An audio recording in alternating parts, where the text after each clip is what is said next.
Good evening. I am Professor Elizabeth O'Connor, Acting Chair of the English Department and Curator of the Sophie Kerr Endowment. I am so pleased to welcome you to the 2023 Sophie Kerr Prize ceremony. We are gathered to celebrate literature and to hear from our finalists. These 5 writers and scholars have each achieved so much in getting to this stage and have great promise for what lies ahead. Queen Cornish, A.J. Girardi, Sophia Brooks, Ali Sasajima, and Amara Sorosiak, we are so proud of you. Please join me in congratulating our finalists.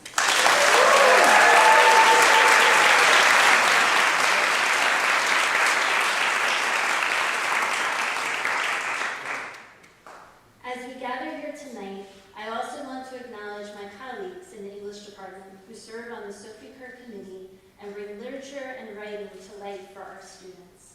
Joining with the English faculty, as stipulated by Sophie Kerr's will, we are grateful for the contributions of our president, Mike Sozulski, and for the steadfast support of our provost, Michael Harvey.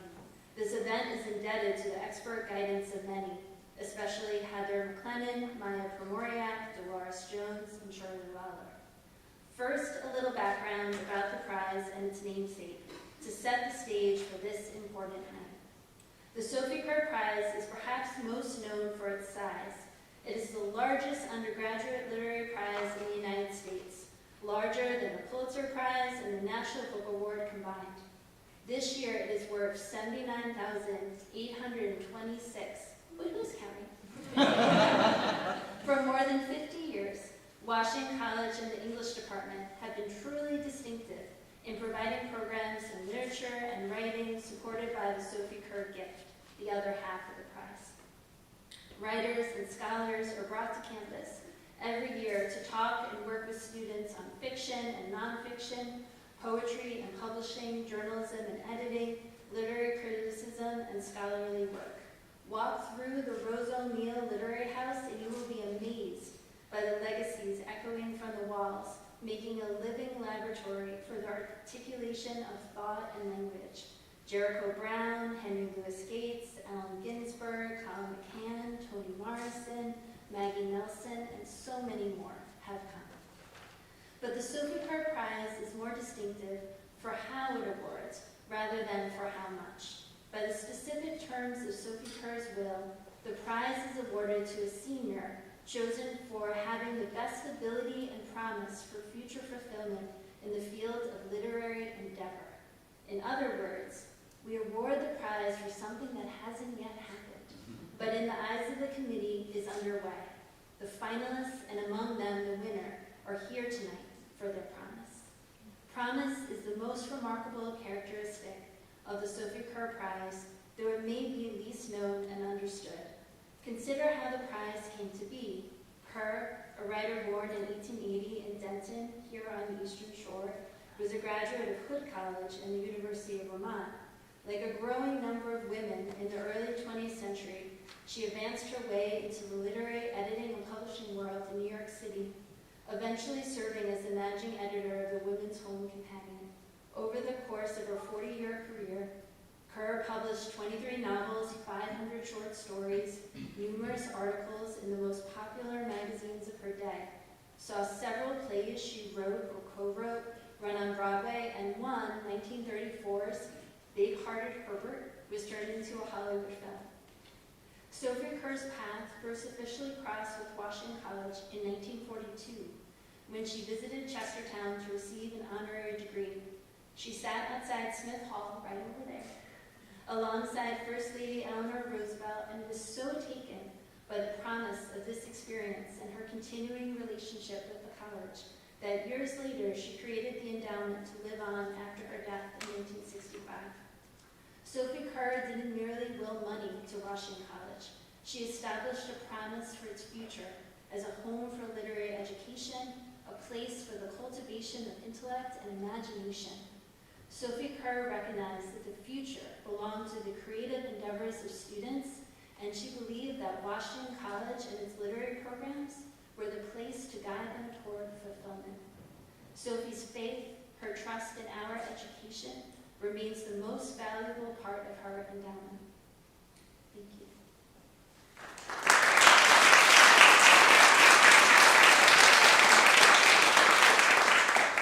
Our keynote speaker tonight, Ed Ball, personifies Sophie's faith in guiding writers in their promise.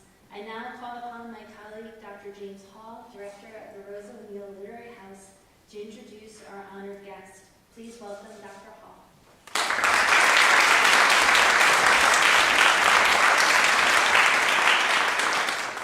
So first, if you have one of these, please silence it. You don't want to be that person during the meeting. They're already nervous enough. We don't need a phone call, too. That was also a reminder for me. Okay. Second, I just want to say no writer gets to write without support. We don't do it in a vacuum. So I just want a round of applause for the family, friends, and supporters that have gotten these folks this far. So,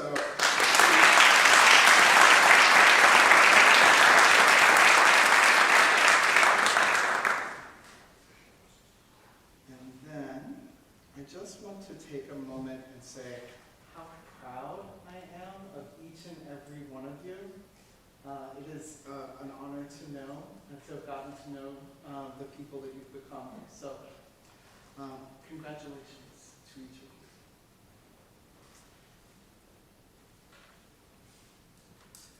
I was making a new painting that might change the look of the past, Edward Ball writes near the start of his first book, Slaves in the Family.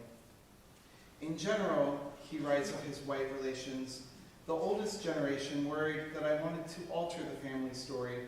It was plain in their eyes. People in middle age seemed ambivalent, at times curious and at other times apparently fearful.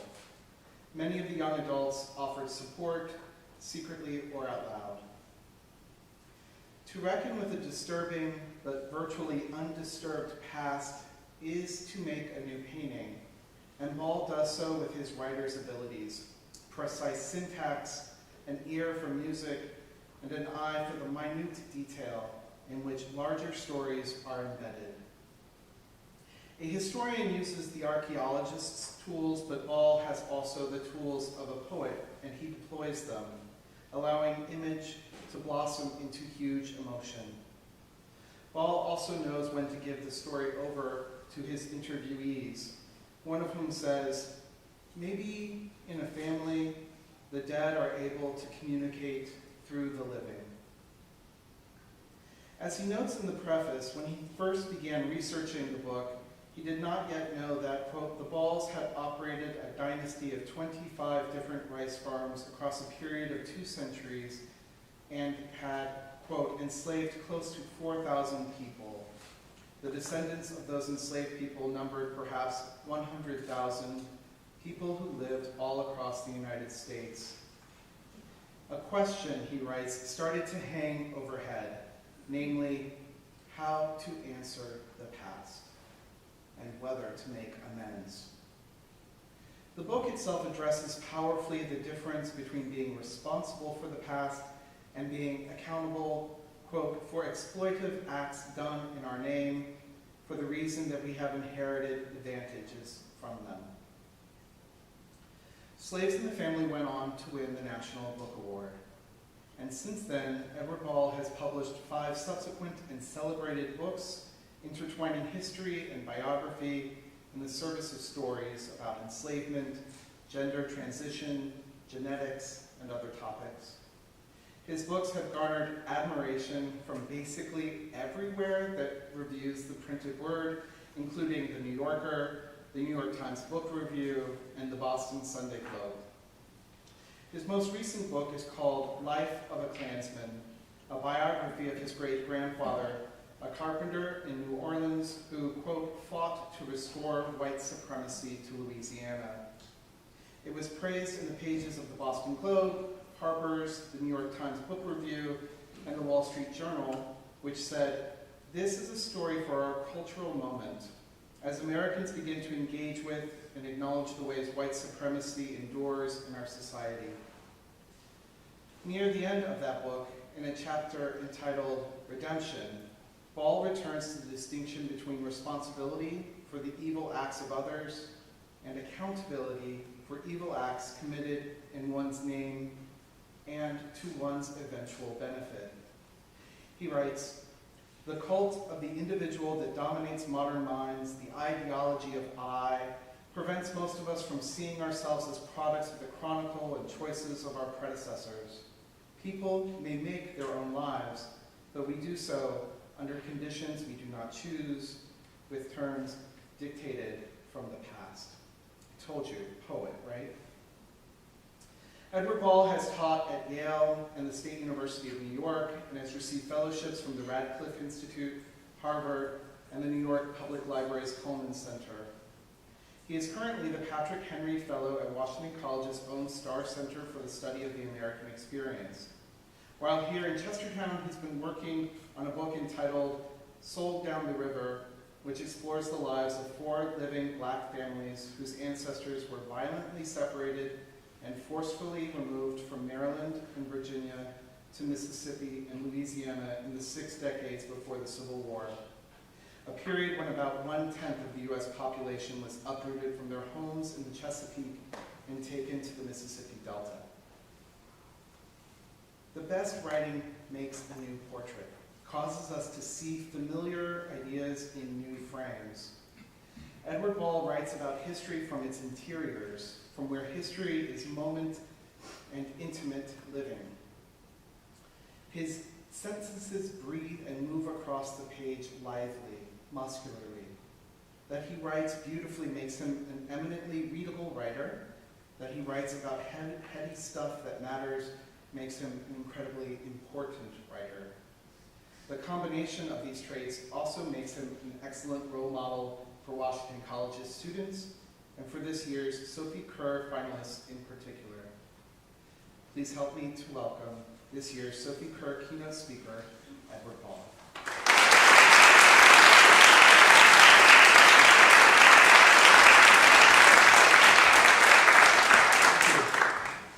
Thank you very much.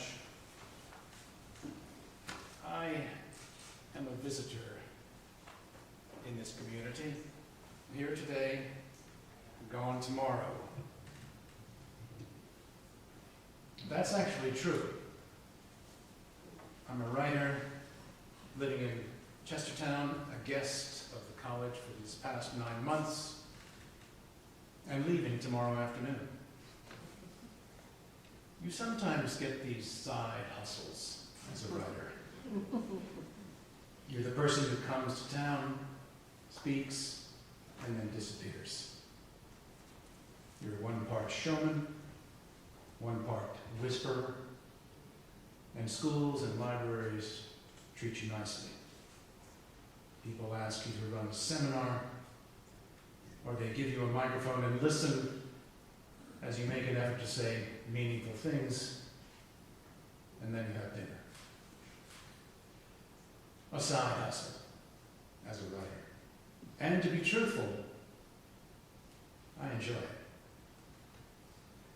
Thank you, Chair of English, Ms. O'Connor, and Ms. James Hall, for this invitation. I want to start with a burst of praise for the nominees. You are rare people. And this fact is not unrelated to the side hustle. The part about people treating you nicely and listening to what you have to say.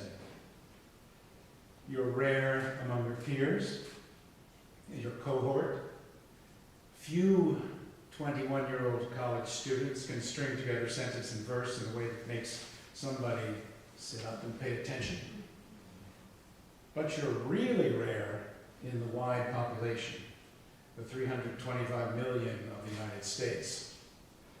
An infinitesimally small number in that group can write their way through 5 pages and get anyone to care. The things that bring you to this room as nominees for the Sophie Kerr Prize are 1, a special way of seeing what lurks behind the facades of the world, and 2, a facility with language that only the tiniest number of people possesses. Which brings me to advice pronouncement number 1 from an older, established writer. Hang on to those things.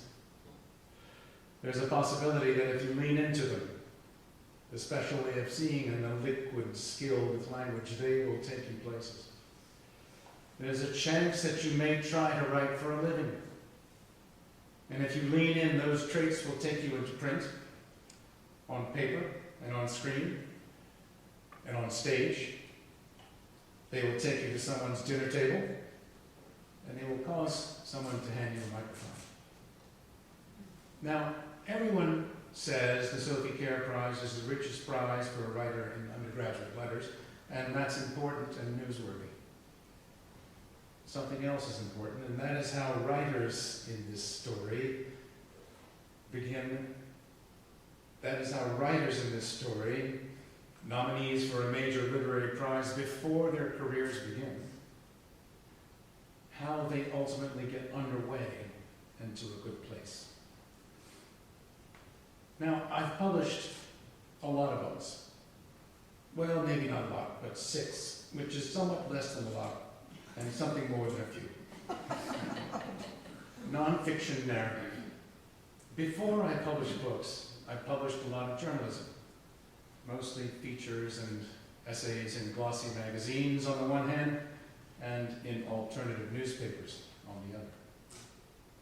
I've made a living and I've won some prizes, but this didn't happen right away. In fact, it took about 10 years of trying before I could say, I'm a writer with this to say, and someone, or a room full of people, would actually look in my direction. 10 years.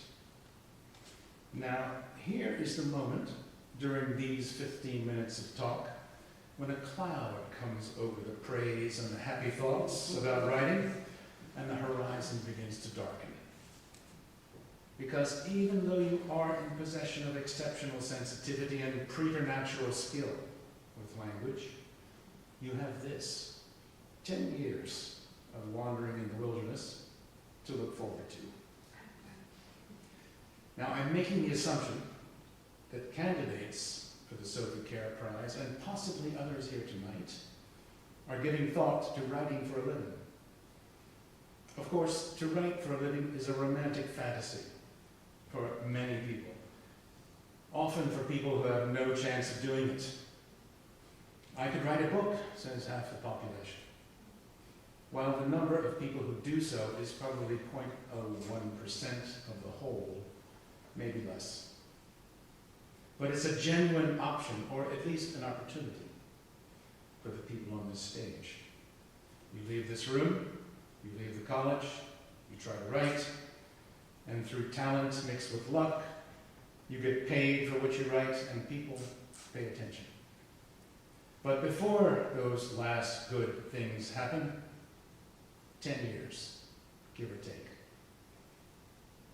When I was 22, coming out of college, I was, unjustifiably, pretty pleased with myself. In college, I studied a lot of film and literature and philosophy, and almost no science, except for psychoanalysis, which was not a science at all, and no economics, except for Marxism, which was not a popular discourse on the economy. I remember feeling as a new graduate that I was in possession of a rare critical understanding. And I thought highly of my ability to write. Yet, to a new graduate looking around, the evidence to me was not extensive that people might want to read what I wrote. I compensated for this lack of attention paid to my prose by people other than a few teachers with inordinate self-regard. After college, I went to graduate school in film studies. That turned out to be 2 things. 1, it was a mistake. But 2, it was the first batch of years of the promised 10 of wandering. I started a PhD program and dropped out halfway through, having decided not to become an academic. And then at age 25, I moved to New York. I remember feeling sad at that time that I'd spent my early 20s on a dead-end path, What might have made it less sad was if I knew that I had gotten through the first third of that long walk. Arriving in New York at age 25, with about $1,000 in hand, no inherited wealth, no family support, I felt pretty small, in contrast with the inordinate self-regard of the college senior and graduate. This feeling of being demoted and second-rate was reinforced when it came time to make a living. I tried to get a job in advertising, of all things, and mercifully failed. I sank lower. I became a bottom feeder. I turned to working as an office temp, working at law firms and media companies. I would go to big, glossy offices in Midtown Manhattan, often at night, and do such things as proofread the 200-page contract that governed a merger between two manufacturers of house paint. This kind of experience, now age 26, had a further softening effect on my belief that I had in my possession a rare critical acumen, and that I might be one of the chosen people who had something to write that others might want to read. About this middle stage of wandering, I can say this. I don't recommend temping, but I do recommend being in New York in your 20s. The first piece I published was around the time that the two house paint companies came together. It lifted my spirits during the long meander, and that piece was a paper I had written in graduate school, which I dressed up and polished and sent to a journal called Yale French Studies. It had a pretentious title, The Great Sideshow of the Situationist International, and it told the story as pretentiously as possible in 7,000 words of a group of artists in France during the 1960s. The essay wasn't bad, and it gave me a thrill to see it, but it wasn't paid writing. The first commercial thing I wrote, the first thing that made money, was a little piece for a glossy magazine called Connoisseur. That magazine doesn't exist anymore. The closest thing to it is today something called Town and Country. It was a shiny monthly read by old people with money who wanted advice about how to spend it. The piece was a 300-word item about a craftsman who built miniature ships inside of bottles. He was drawn to 18th century British ships of the line. A check came in the mail for $250, which is maybe $1,000 today. And I didn't have to temp for 2 weeks. I was 26. This little article about an obsessive nerd who made table ornaments for the rich brings me to advice pronouncement number 2 from older writer to aspiring writers. Do not be afraid of stooping low in your work if you know you can go beyond it and if it's a means to something better. I continued to walk the rough country, but it was now the third stage of the trip.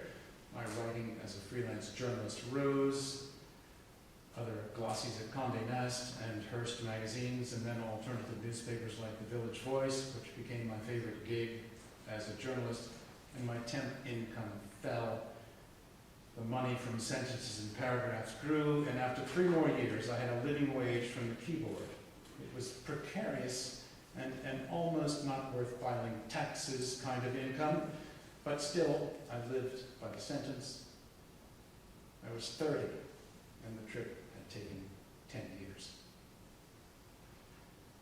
It will not shock you when I say that the spaces where writing matters in this society are not large.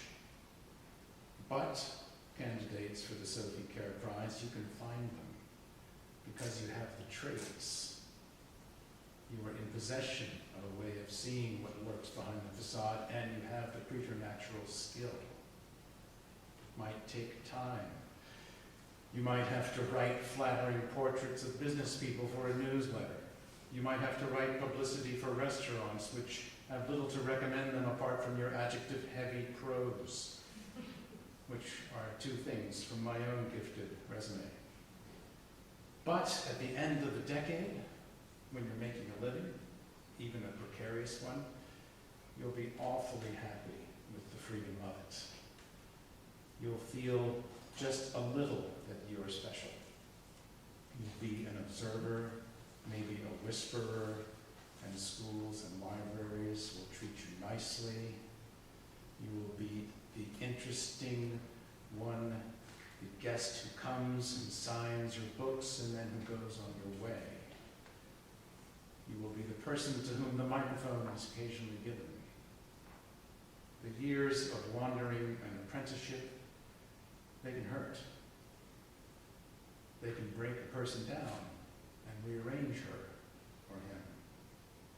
But the trip is clarifying, and it is worth all the trouble.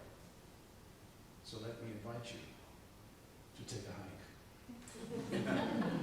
Thank you.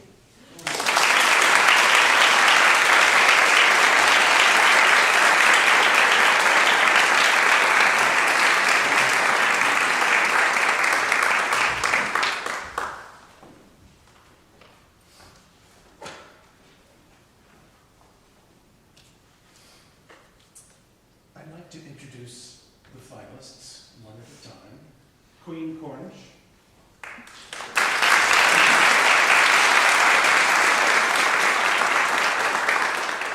Is an anthropology major from Wilmington, Delaware. She serves as the president of Lambda Alpha, the National Anthropology Honor Society, and is a research fellow for the prestigious Libby and Douglas Cater Society of Junior Fellows. Cornish's writing consists of an oral history narrative, a creative nonfiction essay, and a lyric meditative essay. Her portfolio includes a range of topics, such as blackness and queerness, African American history and culture, and a theoretical analysis of love and romance. Queen.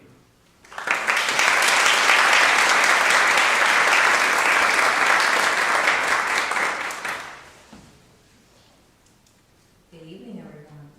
Good evening. I'm going to read the introduction from my Sophie Kerr portfolio. I have always been fascinated by the uses of language to name ourselves, our experiences, and the ways in which our bodies navigate this world. To echo Toni Morrison, renowned literary figure, the ability of writers to imagine what is not the self, to familiarize the strange and mystify the familiar, is to test their power.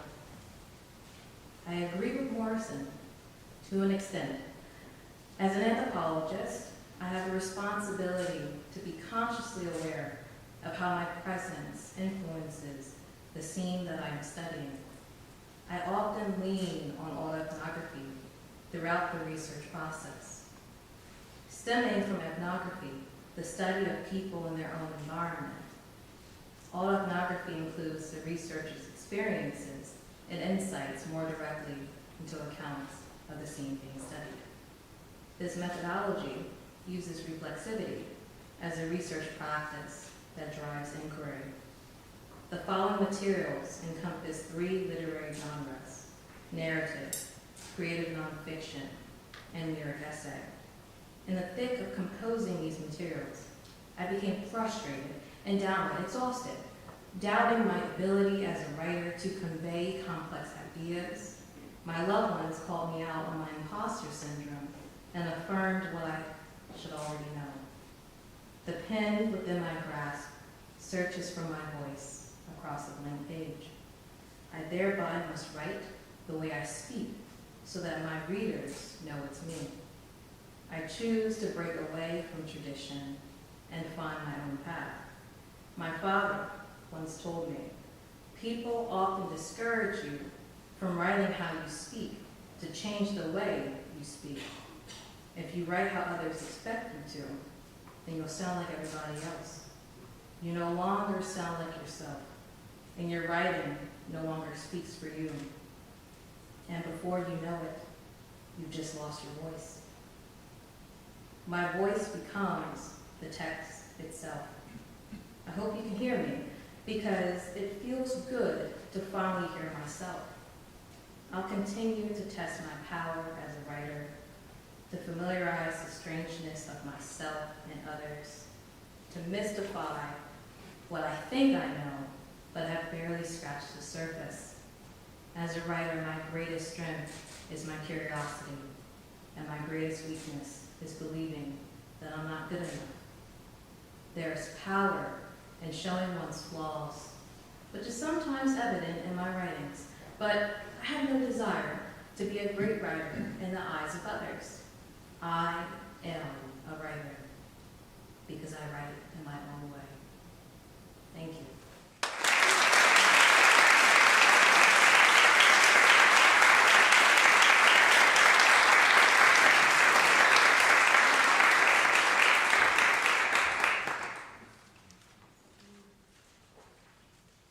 Thank you, Queen.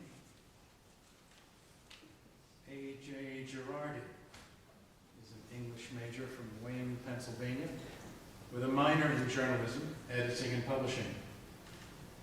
Girardi is a Rose O'Neill Literary House intern and hosts a podcast on Radio Free George, the Washington College podcast channel. AJ's portfolio is a collection that includes a section of his novella, chapters from his novel, and a nonfiction essay. Many of these things focused on hope and wonder. After graduation, AJ plans to go to graduate school in fiction. AJ.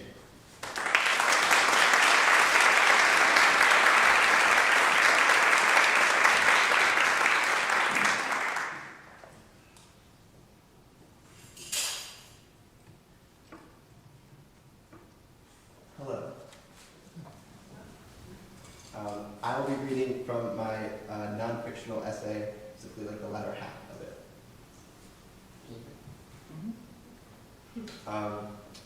We arrived at Machu Picchu only to find we couldn't see anything through the solid fog which made the world gray. It dampened our clothes as if it was drizzling. You could feel the thick air in your breath. If I looked back to the group behind me, half of them were blanketed by the mist and blind to my eyes. We got to the vantage point for Machu Picchu, but couldn't see anything through the fog. So we waited. At this point, I was unsure what we were doing here, or on this trip at all for that matter. I was infected with boredom. This had been festering since transitioning into my teen years, when the idea of being in awe of beauty started to feel embarrassing.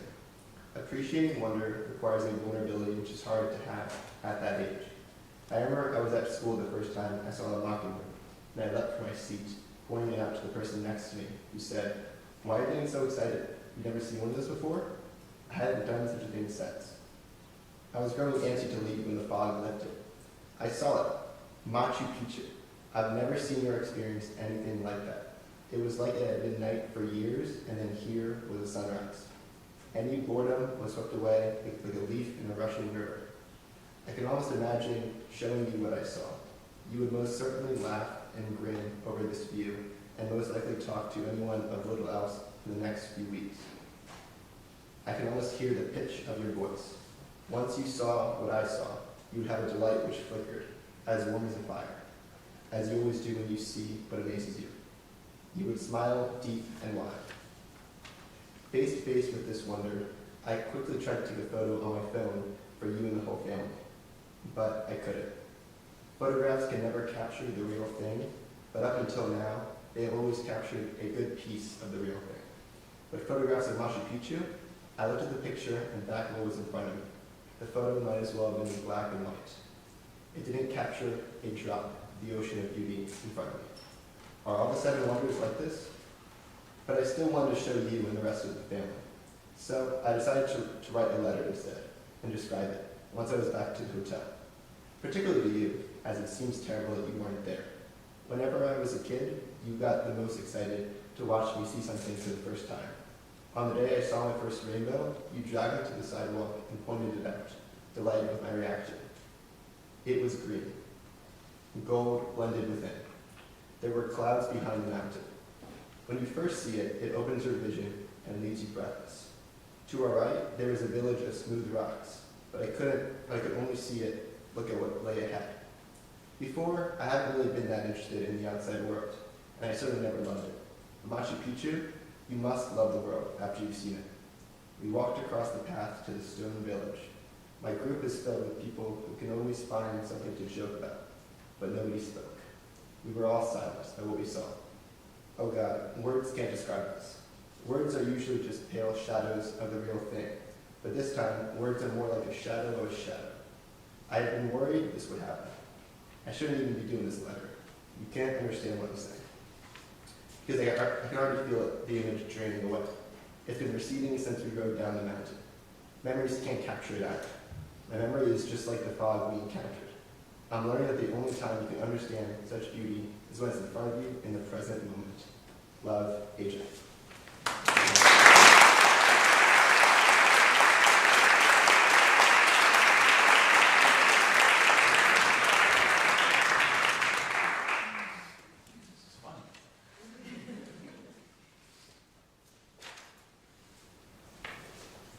You, AJ. That was great. Sophia Rooks is a double major in theater and environmental studies from Williamsburg, Virginia. Grendel is the play that she wrote for her theater senior capstone experience. It is adapted from John Gardner's 1971 novel of the same name. She produced and directed a full production of the play in late March. During her time in the theater department, she has worked as a stage manager, assistant stage manager, director, actor, soundboard operator, and in the scene shop, where she helps to build sets for the productions.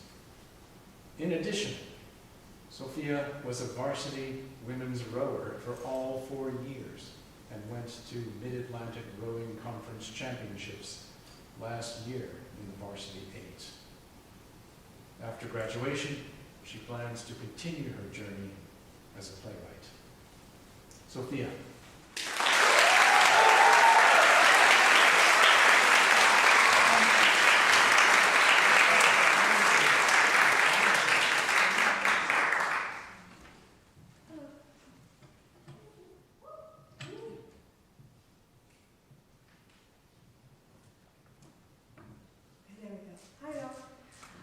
So I will be reading a segment of my play, Grendel. It is the section where Grendel meets the dragon. Now I wrote this part for 3 actors that speak in and out of sequence, but I will spare you all for my best dragon voice, and I will read this as a monologue.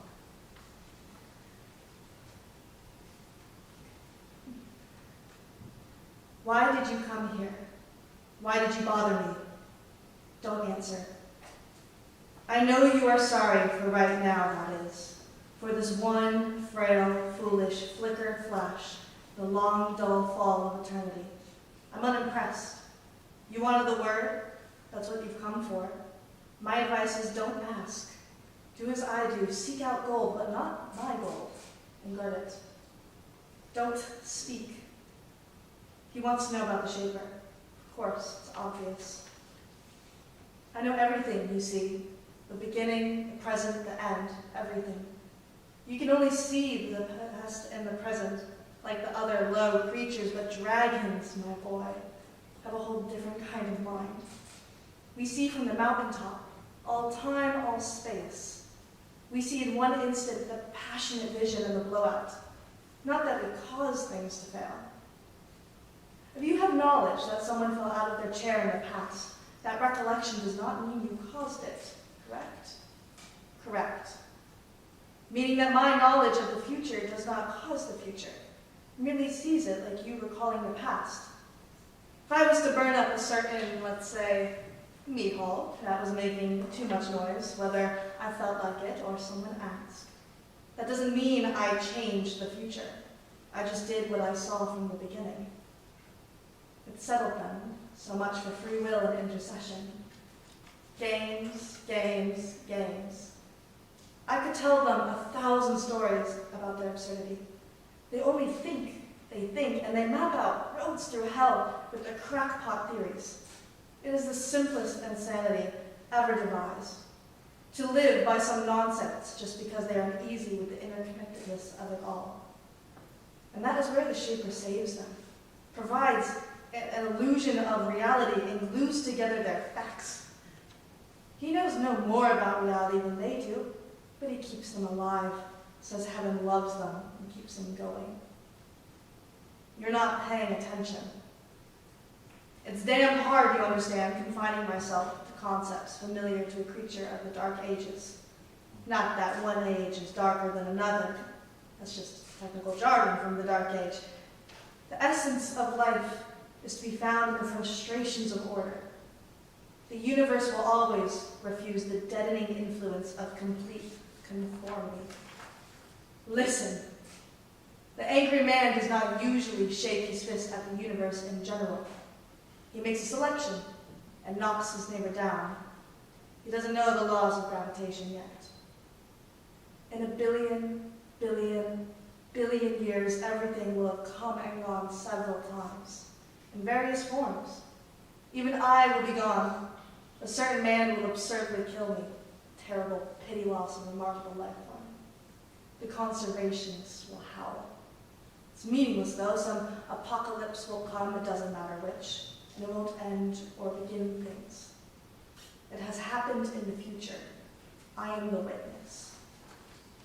Do whatever you like. Do what you think is best. You can drive them, stimulate them, make them think and scheme. You'll scare them into glory. Death, transfiguration, ashes to ashes, and slime to slime. Amen. You don't want to be the brute to drive them. Fine. Feed the hungry, give to the poor, make the world a better place, and change the future. Spare me, I beg you. God is the history of chance. A brief pulsation in the black hole of eternity. They know what you do. Be their brute. My advice to you, my violent friend, seek out gold and sit on it. Thank you.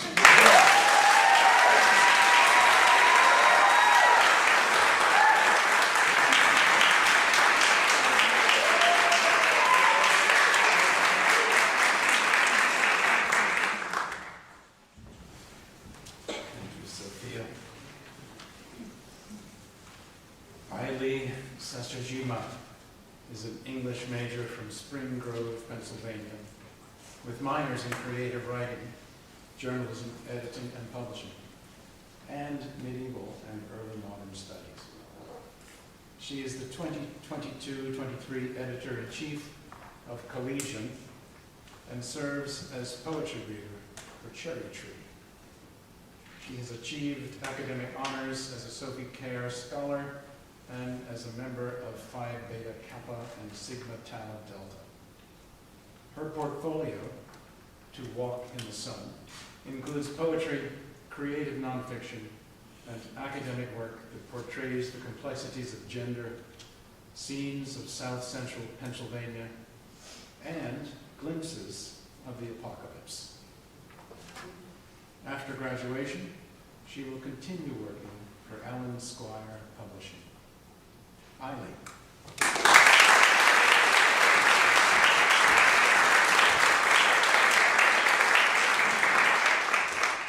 Hi everyone. I have two poems for you tonight. The first is called Pennsylvania, and it's a ghazal, which is a Persian form of poetry. All I'll say about it is that it's written in couplets where the last word repeats, and you have to include your name in the last couplet. And this is after Map by Bruce Snyder, who did this first with Indiana. In your first breath, you tasted nothing but the sweet sulfur of Pennsylvania.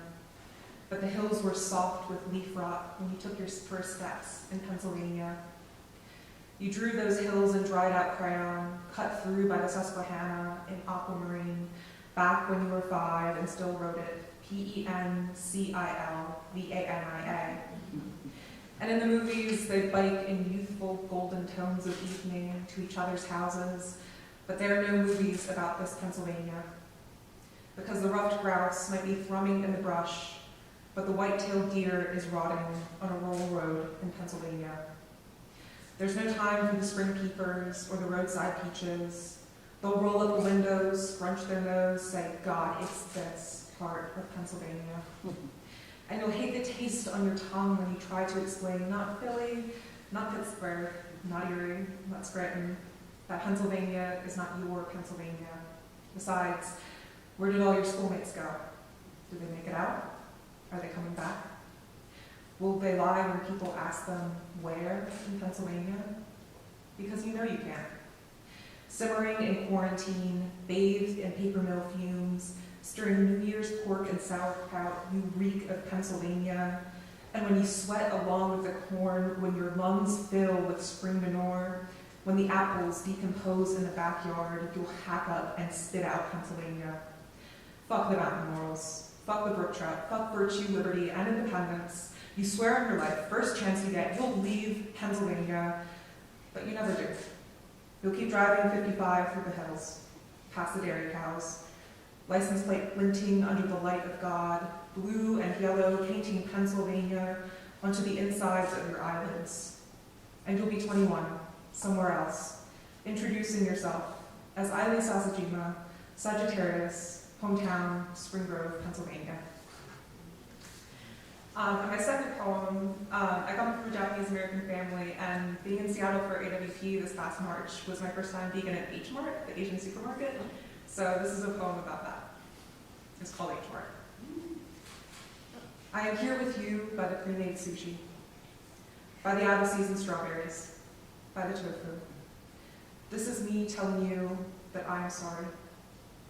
I am judging ramen labels by the colors. I'm hungry like only a true American could be. I am starving for something I can't be fed. I will look into the ocean. I will eat stale rice and think of you, waiting for the future under the Pacific sun, and I will wonder if you knew then how America was only waiting to sink its teeth into you. This is me saying that the bite scars are hereditary. I'm hiding them under a tongue that still butchers our name. I'm asking you to forgive me. I'm a new person, learning an old language. I will need time to get it right. This is me understanding. This is me saying thank you. I'm crying in the wine aisle. I am standing in our country. I am trying to be full. Thank you.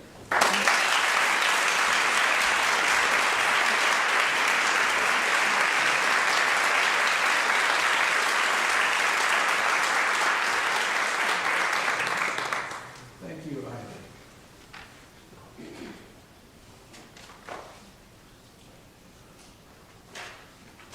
Amara Sorosiak is an English major and creative writing minor from New Milford, Connecticut.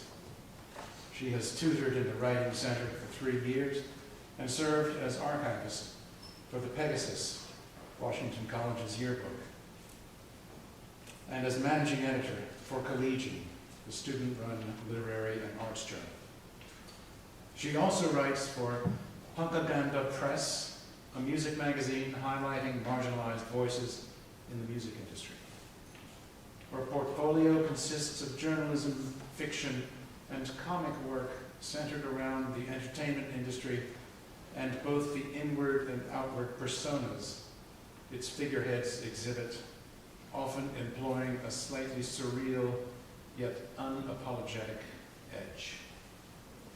Amara.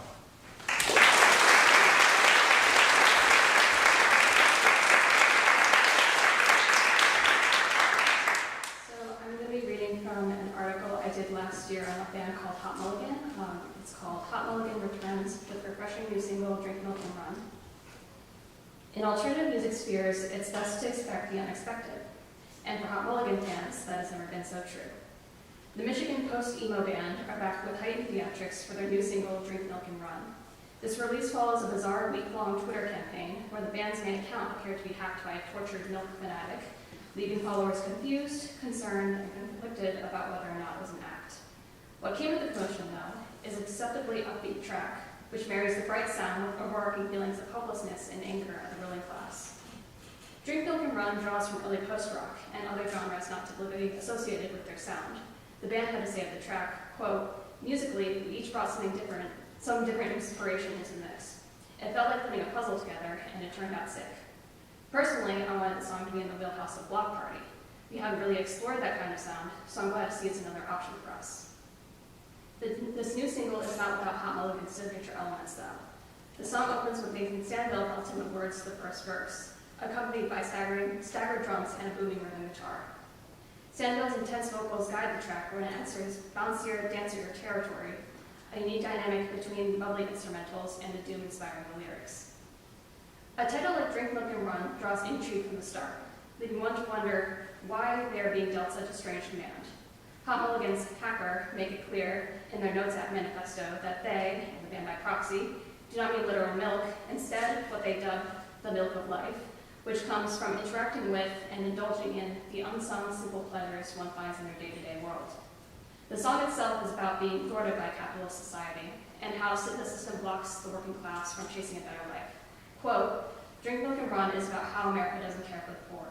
The wealth gap is getting bigger, it's impossible to own a home, and it seems like the rich are too busy busting unions and pretending to be astronauts to give a shit. Not rich enough to make a sound sums it up pretty good. Hot Mulligan toil with feeling not in control of the world they live in, but the song offers some respite. As is typical of the band, the chorus is catchy and screamable, allowing themselves and their listeners to embrace their powerlessness in the bigger picture, but not let it consume them or override their motivation to enact change. They emphasize the importance of enjoying the little things, despite being surrounded by the carelessness of the ruling class and the greater society sensationalizing that behavior. A majority of us may not be the ones in control, but that doesn't mean we, with the help of others, cannot make our lives worth living in the cesspool of suffering. Drink, Milk, and Run inspires frustration at the conditions we live under, but offers a console not afforded elsewhere. Thank you.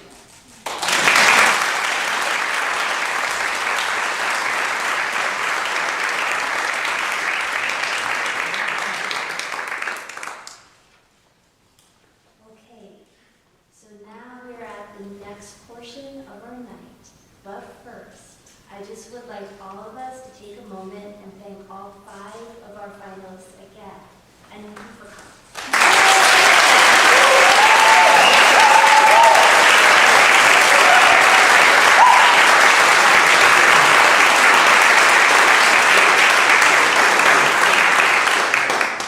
Thank all of you for sharing your wonderful writing with all of us.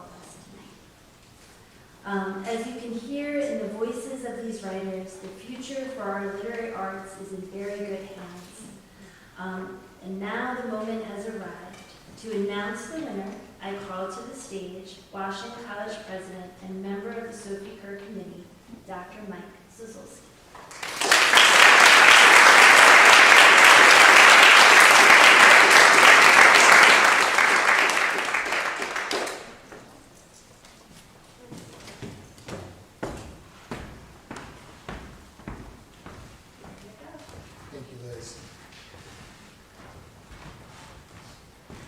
Well, I have the envelope before me here. And before I do the inevitable and open this beautiful envelope, I just want to make a couple of comments here. I am incredibly moved by the talent that we've just witnessed tonight.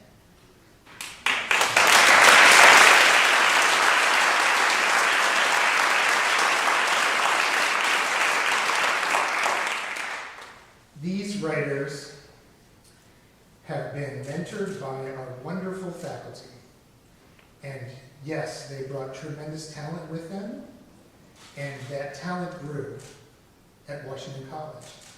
And it is enormously wonderful for me to recognize that and feel such gratitude tonight for the incredible talent, not only of our students, but of our faculty and our staff who have helped these young writers to grow into who they are today. So let's take a moment and congratulate all the teachers and all the mentors who have helped us along.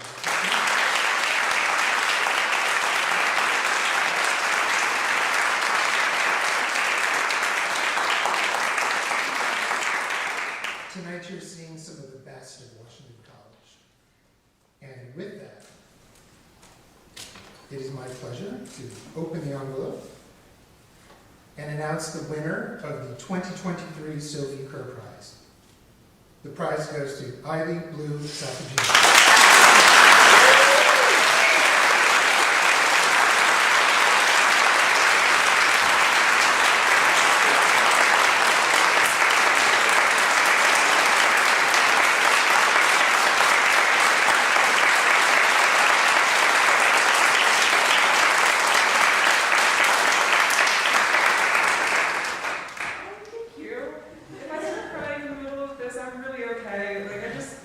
was crying like when we walked on here, like it's all good. So thank you so much. This is an honor I never really expected for myself, and I can't really put my gratitude into words, but I'm gonna try. So first of all, thank you to the Sophie Kerr Committee for this award, for considering my work.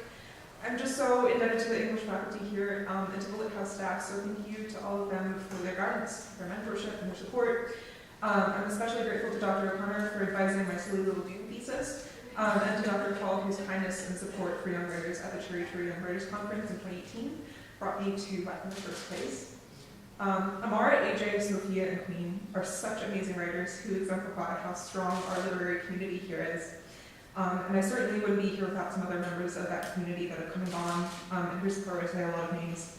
So I want to thank Mackenzie Brady, Teddy Friedline, Michelle Lee, Justin Nash, and Tia Williams, just for being some of those who made me feel welcome here and for being wonderful writers who I look up to.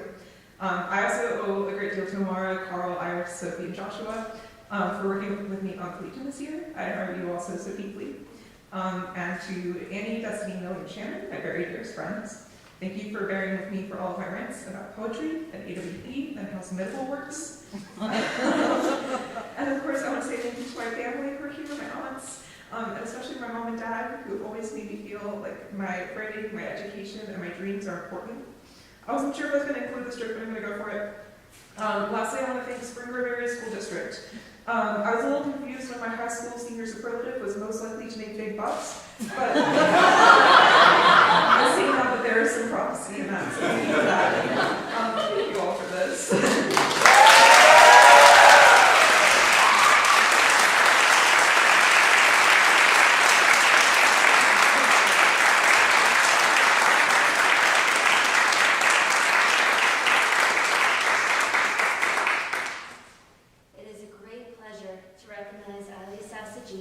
As the 2023 Sophie Kerr Prize winner, and to celebrate once again these four remarkable finalists: Queen Cornish, AJ Girardi, Sophia Rooks, and Amara Soroska.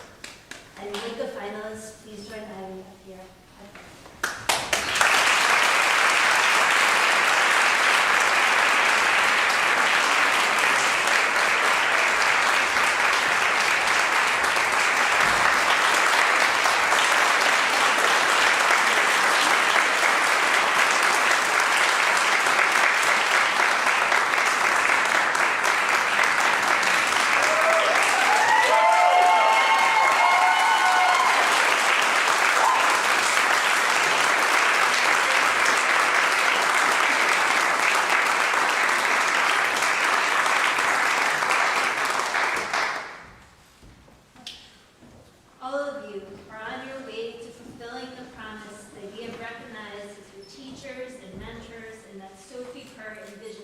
When she came to Washington College all those years ago. We all eagerly await your next chapters. Congratulations, good evening, best wishes to you all. Keep writing. And please join us for refreshments outside. Thank you all. Good night.